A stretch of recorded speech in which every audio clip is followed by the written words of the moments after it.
नमस्कार, जय हिंद, वंदे मातरम। साथियों, सभी का स्वागत है आपके अपने educational YouTube channel success pillar में। गाइस, यहाँ पर मैं आपको टॉप 80 क्वेश्चन कराऊंगा आपके जीके जीएस से। देखो, यहाँ से आपके ना बहुत सारे क्वेश्चन फंसने वाले हैं। आपको ऐसी ही पीडीएफ चाहिए तो भाई जिसमें क्वेश्चन के साथ डिटेल भी रहे, क्वेश्चन के बाद नीचे डिटेल डिस्क्रिप्शन में रहे। तो अगर आपको ऐसी ही पीडीएफ चाहिए तो आप इस नंबर पर संपर्क कर सकते हैं, है ना। ये नंबर आपको स्क्रीन पर दिख रहा है 8827419259। थोड़ा अच्छे से लिखा नहीं है पर मैंने आपको बता दिया, और डिस्क्रिप्शन बॉक्स में भी आपको नंबर मिल जाएगा और कमेंट सेक्शन में भी पहले ही कमेंट आपको मिल जाएगा। अगर आप चाहते हैं नोट्स चाहिए तो आप उस नंबर पर मैसेज कर सकते हैं, ठीक है। तो व्हाट्सअप करिएगा आप लोग। बाकी हम स्टार्ट करेंगे, ज़्यादा टाइम हम आपका लेंगे नहीं और क्वेश्चन को अच्छे से करेंगे, सारी चीज़ें आपको समझ में आएगी, बहुत अच्छे से पढ़ाएंगे। तो चलिए स्टार्ट करते हैं वीडियो। पहला क्वेश्चन कि एक राज्य का राज्यपाल अपने कृत्य के लिए किसके प्रति उत्तरदायी होता है? प्रधानमंत्री, संसद, राज्यसभा और राष्ट्रपति। तो आंसर क्या आ जाएगा? तो राष्ट्रपति, क्योंकि राष्ट्रपति ही नियुक्ति करता है राज्यपाल की, तो अपने कृत्य के प्रति उत्तरदायी वो राष्ट्रपति के लिए ही होगा, ठीक है। भारतीय संविधान के अनुसार राज्यपाल अपने कार्यों के लिए भारत के राष्ट्रपति को उत्तरदायी होता है, क्योंकि वह राष्ट्रपति द्वारा नियुक्त होता है। देखो, मैंने आपको बता दिया, आगे देख लेते हैं फटाफट। माउंट एवरेस्ट पर चढ़ाई करने वाली पहली महिला कौन थी? अगर वीडियो थोड़ी स्पीड लग रही है तो थोड़ा जल्दी कोशिश करना, अपने माइंड को थोड़ा सा एक्टिव रखना। हालांकि मैं आपको ऐसे बताऊंगा कि कम समय भी लगे, याद भी हो जाए और सारी चीज़ें समझ भी आ जाए। देखो, अगर बात करते हैं माउंट एवरेस्ट पर चढ़ाई करने वाली पहली महिला कौन थी, तो इनका आंसर आ जाएगा जुनको तेवाई। तो यहाँ आंसर आ जाएगा सी आंसर, ठीक है। चलिए, बहुत ही बढ़िया। जापान की जुनको तेवाई 16 मई 1975 को माउंट एवरेस्ट पर विजय प्राप्त करने वाली पहली महिला बनी, ठीक है। चलिए अब देखते हैं नेक्स्ट क्वेश्चन। वर्ष 1987 में भारत रत्न से सम्मानित होने वाले पहले विदेशी नागरिक कौन थे? बहुत ही बढ़िया, जबरदस्त क्वेश्चन। इसका आंसर आ जाएगा खान अब्दुल गफ्फार खान। तो यहाँ आंसर आ जाएगा सी आंसर, ठीक है। चलिए, सरहदी गांधी के नाम से प्रसिद्ध खान अब्दुल गफ्फार खान को 1987 में भारत रत्न से नवाजा गया और यह सम्मान पाने वाले पहले विदेशी नागरिक थे। चलो आगे देख लेते हैं नेक्स्ट क्वेश्चन। इंद्रधनुष के मध्य में कौन सा रंग होता है? यहाँ पर अगर बात करें इस क्वेश्चन की तो इसका आंसर आ जाएगा हरा होता है। अब देखो कैसे होता है, ध्यान से देखना। इंद्रधनुष में 7 रंग होते हैं, हरा रंग बीच में होता है, इसके दोनों और नीला और पीला होता है ना। चलो, किस रंग का तरंग दैर्ध्य सबसे अधिक होता है? तरंग दैर्ध्य, तो अगर बात करें तो लाल रंग का तरंग दैर्ध्य सबसे ज़्यादा होता है, तो सी आंसर करेक्ट आएगा। चलिए आगे देख लेते हैं। सूर्य के प्रकाश को समकेंद्रित करने के लिए कौन सा लेंस उपयुक्त किया जाता है? तो अगर बात करें क्वेश्चन नंबर 6 की, 6 का आंसर आ जाएगा उत्तर lens is the right answer. तो उत्तर lens is the right answer for this question. चलिए अब देख लेते हैं नेक्स्ट क्वेश्चन फटाफट। मोबाइल सिम में सिम का जो पूरा नाम होता है वो क्या होता है? सिम का फुल फॉर्म पूछा जा रहा है। तो देखो, एस का मतलब होता है सब्सक्राइबर, आई का मतलब होता है आइडेंटिटी, एम का मतलब होता है मॉड्यूल। सब्सक्राइबर, आइडेंटिटी, मॉड्यूल इसका फुल फॉर्म होता है। तो सी आंसर आपका करेक्ट आएगा, ठीक है। तो याद रखिएगा इसको। चलिए आगे देख लेते हैं। किस शहर को विश्व का अपरिवर्तनीय नगर शहर कहा जाता है? तो ये कहा जाता है दोस्तों रोम। रोम इटली की राजधानी है दोस्तों, रोम। इटली की राजधानी क्या है? रोम। और इटली को क्या कहा जाता है? इटली की राजधानी रोम को क्या कहा जाता है? विश्व का अपरिवर्तनीय नगर या शहर। चलो, रोम को द इटरनल सिटी, अपरिवर्तनीय शहर कहा जाता है, क्योंकि इसका ऐतिहासिक महत्व और निरंतर अस्तित्व हजारों वर्षों से बना हुआ है। चलो आगे देख लेते हैं। नेशनल डिफेंस अकादमी का मुख्यालय कहाँ पर है? अगर ये क्वेश्चन बन जाए तो इसका आंसर आ जाएगा खड़गवासला में। तो यहाँ सी लगा देना आप लोग फटाफट, है ना। चलो, थोड़ा स्पीड हो रही होगी वीडियो तो थोड़ा सा एडजस्टमेंट करिएगा, ठीक है। नेशनल डिफेंस अकेडमी एनडीए का मुख्यालय महाराष्ट्र के पुणे जिले में खड़गवासला में। और आप लोग ये भी बताना वीडियो कैसी लग रही है। खालसा पंथ के संस्थापक कौन थे? ये क्वेश्चन एग्जाम में आ जाएगा। गुरु गोविंद सिंह आंसर लगा दीजिएगा, डी आंसर परफेक्ट आएगा, ठीक है। 1699 में गुरु गोविंद सिंह ने वैसाखी के दिन खालसा पंथ की स्थापना की थी। तो ये क्वेश्चन तो आपको बनना ही चाहिए। 1699 ईयर है, गुरु गोविंद सिंह नाम है और खालसा पंथ की स्थापना है, ठीक है। चलिए आगे देख लेते हैं नेक्स्ट क्वेश्चन। पुरुषों में रक्त क्षीणता एनीमिया मुख्य रूप से किस विटामिन की कमी से होता है? इसका जो आंसर आ जाएगा विटामिन B12 की कमी से। तो यहाँ पर आपका आंसर आ जाएगा बी ऑप्शन, ठीक है। चलिए, पुरुषों में एनीमिया की मुख्य वजह विटामिन B12 की कमी होती है, जो शरीर में रेड ब्लड सेल्स बनने में सहायक होती है। तो याद रखना, B12 की वजह से क्या होता है कि रेड ब्लड सेल्स बनते हैं, है ना। चलिए आगे देख लेते हैं नेक्स्ट क्वेश्चन। और नेक्स्ट क्वेश्चन, महाराजा रणजीत सिंह की राजधानी कौन सा शहर था? अगर ये क्वेश्चन पूछा जाए कि महाराजा रणजीत सिंह की राजधानी कौन सा शहर था, तो आंसर आ जाएगा लाहौर, डी आंसर करेक्ट आएगा। और लाहौर वर्तमान में कहाँ पर है? पाकिस्तान में, ठीक है, ये भी याद रखना। चलिए, महाराजा रणजीत सिंह को सिख साम्राज्य के संस्थापक थे ने अपनी राजधानी लाहौर अब पाकिस्तान में बनाई थी, ठीक है। चलो आगे देखो। कुष्ठ रोग किस कारण से होता है? तो ये पता होना चाहिए आपको। तो ये जीवाणु संक्रमण की वजह से होता है, आंसर आ जाएगा सी आंसर। चलिए बहुत ही बढ़िया। कुष्ठ रोग जिसको लेप्रोसी भी बोलते हैं ना, माइकोबैक्टीरियम लेप्री नामक जीवाणु के कारण होता है। और इसमें क्या होता है कि इसमें त्वचा होती है, तंत्रिका तंत्र और आंखों को ये प्रभावित करता है। ठीक है, चलिए आगे देख लेते हैं नेक्स्ट क्वेश्चन। विश्व में सबसे ऊंचा पर्वत कौन सा है? अगर ये क्वेश्चन एग्जाम में आ जाए तो आप क्या लगाओगे? तो इसका आंसर लगाओगे माउंट एवरेस्ट। अगर इसकी हाइट भी पूछा जाए तो वो भी पता होना चाहिए आपको। देखो इसकी हाइट होती है 8,848.86 मीटर, ये इसकी हाइट होती है माउंट एवरेस्ट की। और मैं आपको ये भी बता दूं कि माउंट एवरेस्ट को नेपाल में सागरमाथा बोलते हैं। ठीक है, चलो आगे देख लेते हैं नेक्स्ट क्वेश्चन। भारत रत्न किस क्षेत्र में सर्वोच्च योगदान के लिए दिया जाता है? केवल राजनीति, केवल विज्ञान, सभी क्षेत्रों में, केवल खेल? अगर ये क्वेश्चन एग्जाम में आ जाए तो आप याद रखना सभी क्षेत्रों में दिया जाता है, सी आंसर परफेक्ट आएगा। बात करते हैं दोस्तों नेक्स्ट क्वेश्चन की, इंद्रधनुष में कुल कितने रंग होते हैं? अगर ये क्वेश्चन एग्जाम में बन जाए कि इंद्रधनुष में टोटल कितने रंग होते हैं तो आप लगाना टोटल 7 रंग होते हैं। ठीक है, चलिए बहुत बढ़िया। इंद्रधनुष में 7 रंग होते हैं, कौन कौन से? लाल, नारंगी, पीला, हरा, नीला, इंडिगो और बैगनी, जिसको हम अगर शॉर्ट में बोले तो विबग्योर बोलते हैं, और हिंदी में अगर बोले तो बैजानी हैप्पी नाला बोलते हैं। आगे देख लेते हैं, मोबाइल फ़ोन में इस्तेमाल होने वाले सिम कार्ड क्या करता है? तो आपको पता ही है, इसका आंसर आ जाएगा नेटवर्क से कनेक्ट करता है। ये बहुत ही बेसिक क्वेश्चन है। ठीक है, चलिए आगे देख लेते हैं 18 क्वेश्चन। द इटरनल सिटी किस शहर को कहा जाता है? ये क्वेश्चन मैंने रिपीट किया हूँ क्योंकि इंपॉर्टेंट है, तो रोम इसका राइट आंसर आ जाएगा। चलिए आगे देख लीजिए फटाफट। नेशनल डिफेंस अकेडमी किसके लिए प्रशिक्षण संस्थान है?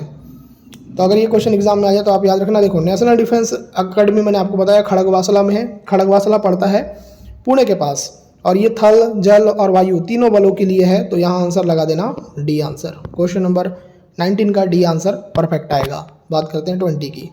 खालसा पंथ की स्थापना किस पर्व पर की गई थी? तो इसका आंसर आ जाएगा दोस्तों वैसाखी के पर्व पर। ठीक है, चलिए आगे देखिए नेक्स्ट क्वेश्चन। क्वेश्चन नंबर 21, भुगतान संतुलन, बैलेंस ऑफ पेमेंट शब्द किससे संबंधित है?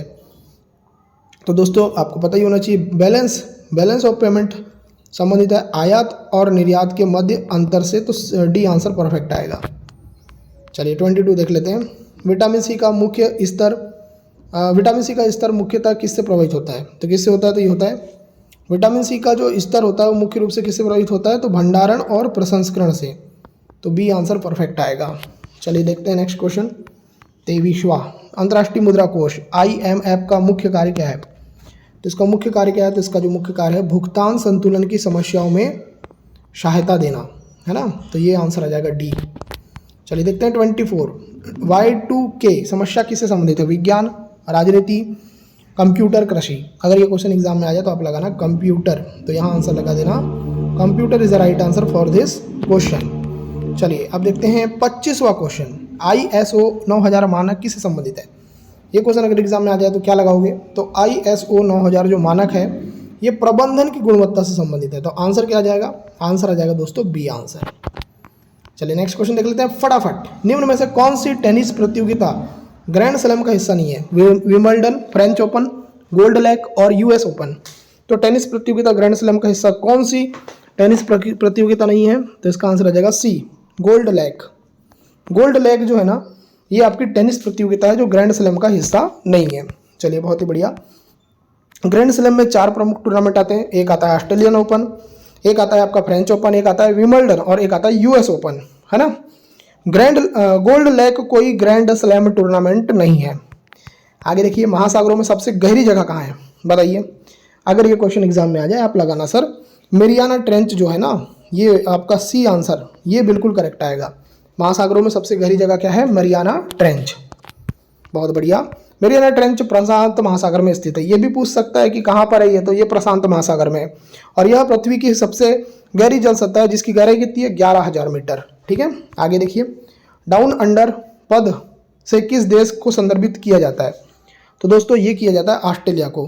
देखो क्या है, डाउन अंडर पद से किस देश को संदर्भित किया जाता है? तो ये किया जाता है ऑस्ट्रेलिया को। ठीक है, चलिए डाउन अंडर शब्द का प्रयोग ऑस्ट्रेलिया के लिए होता है क्योंकि यह भूमध्य रेखा के नीचे दक्षिणी गोलार्ध में है। आगे देखिए, एशिया का प्राचीन व विशालतम बौद्ध मठ कहाँ पर है बताइए? आंसर क्या आएगा? आंसर आएगा ए, लहासा तिब्बत में। आंसर आ जाएगा ए आंसर। तो इस क्वेश्चन का ए आंसर आएगा। एशिया का प्राचीन व विशालतम बौद्ध मठ कहाँ पर है? लहासा तिब्बत में। चलिए बहुत बढ़िया। लहासा स्थित पोटाला पैलेस और जोगांग मंदिर एशिया का प्रमुख बौद्ध केंद्रों में आते हैं। आगे देखिए, परम किससे संबंधित है? योग, जैविक खाद, सुपर कंप्यूटर, ध्वनि तकनीक। 30 का आंसर क्या आएगा, तो 30 का आंसर आ जाएगा सुपर कंप्यूटर। तो देखो परम क्या है, सुपर कंप्यूटर। चलो आगे देख लेते हैं 31। चौथा खंभा पद किससे संबंधित है, न्यायपालिका, कार्यपालिका, प्रेस स्लैश में मीडिया दिया है, विधायिका। तो चौथा खंभा किसको बोलते हैं, तो आपको पता ही है चौथा खंभा बोलते हैं प्रेस अथवा मीडिया को। तो आंसर क्या आएगा, आंसर आ जाएगा सी।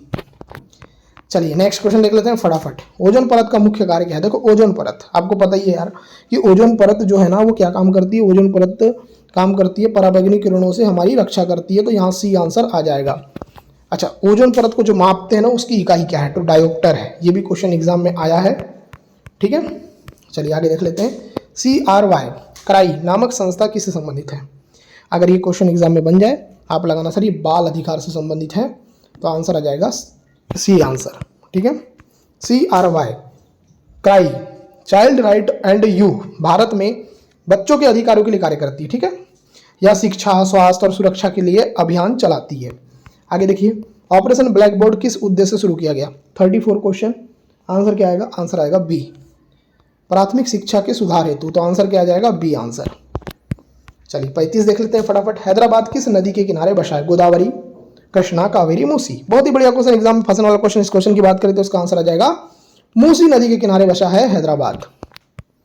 चलिए, मूसी नदी के किनारे हैदराबाद शहर स्थित है, मतलब मध्य से बहती है, हैदराबाद शहर के मध्य से बहती है मूसी नदी, और यह कृष्णा नदी की सहायक नदी है। और ऐतिहासिक चार मीनार भी इसी नदी के तट पर है। आगे देखिए नेक्स्ट, एशियाई नोबेल पुरस्कार के रूप में किसे जाना जाता है। ये क्वेश्चन भी बहुत तगड़ा क्वेश्चन है, अगर ये क्वेश्चन एग्जाम में आ जाए तो आप लगाना मैक्सेस पुरस्कार को। आंसर आ जाएगा बी। चलिए नेक्स्ट, चंबल नदी किस किस राज्य से होकर जाती है, चंबल नदी। अगर ये क्वेश्चन एग्जाम में बन जाए आप लगाइएगा मध्य प्रदेश और राजस्थान, ये दोनों राज्यों से होकर जाती है चंबल नदी। 38 देखेंगे मित्रों, बहुत ही बढ़िया क्वेश्चन। भारत में टीक की सबसे अधिक पैदावार कहाँ होती है, टीक का सबसे अधिक पैदावार कहाँ होती है, तो इसका आंसर आ जाएगा असम और मेघालय। तो यहाँ आंसर आ जाएगा बी आंसर। चलिए 39, कैबिनेट मिशन भारत कब आया। ये क्वेश्चन भी कई बार आया है एग्जाम में, 39 क्वेश्चन। तो कैबिनेट मिशन आया था 24 मार्च 1946 को, याद रखिएगा। तो सी आंसर परफेक्ट आएगा, ठीक है। इसके बारे में डिटेल देख लो कि ब्रिटेन से सत्ता हस्तांतरण की योजना हेतु कैबिनेट मिशन को भारत भेजा गया था।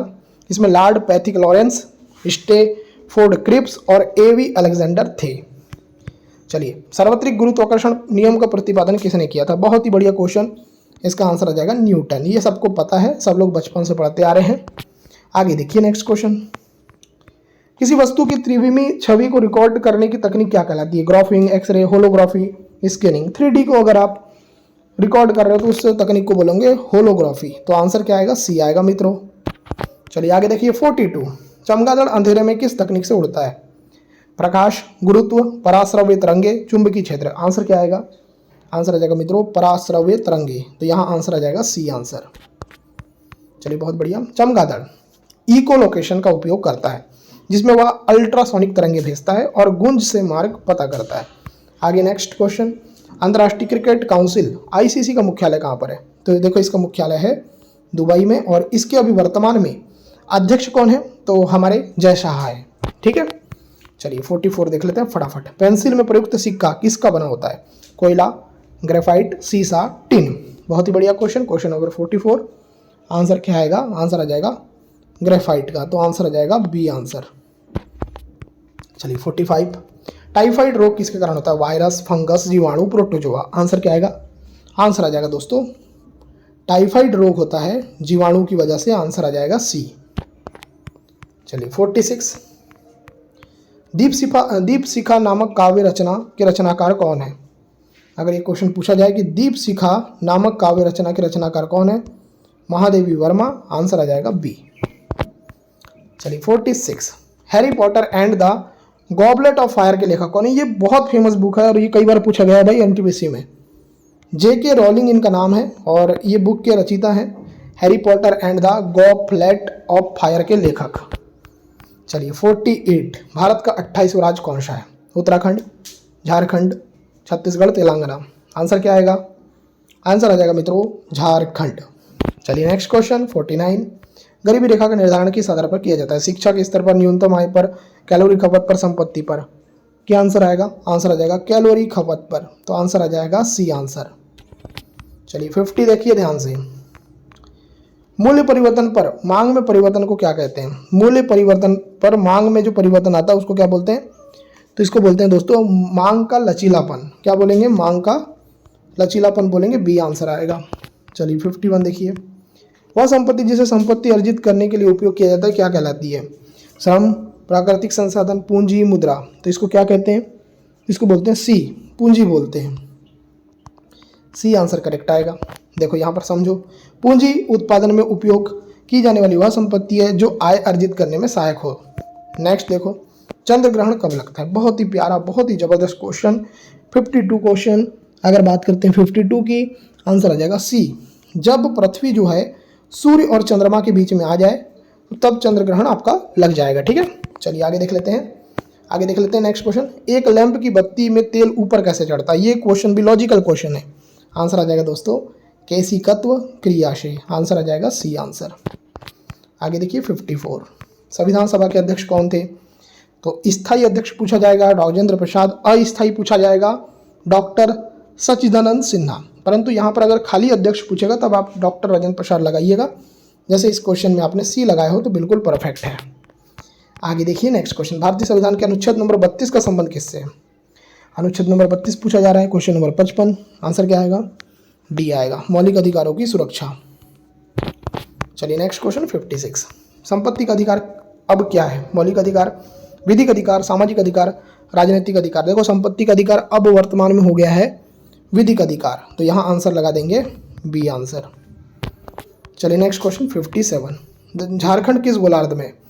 झारखंड के बारे में आपको पूछा जा रहा है, किस गोलार्ध में झारखंड? आंसर आ जाएगा उत्तरी गोलार्ध में है, बी आंसर परफेक्ट आएगा। 58। 12मासा किसकी रचना है? जो 12मासा है ना, ये किसकी रचना है? ये क्वेश्चन आपसे पूछा गया है। तो 58 का जो आंसर आएगा वो क्या आएगा? तो सी आएगा, मलिक मोहम्मद जायसी। आंसर क्या आएगा? सी आएगा। 59। 7वीं पंचवर्षीय योजना 1985 से लेकर 90 में किस मुद्दे को प्राथमिकता दी गई?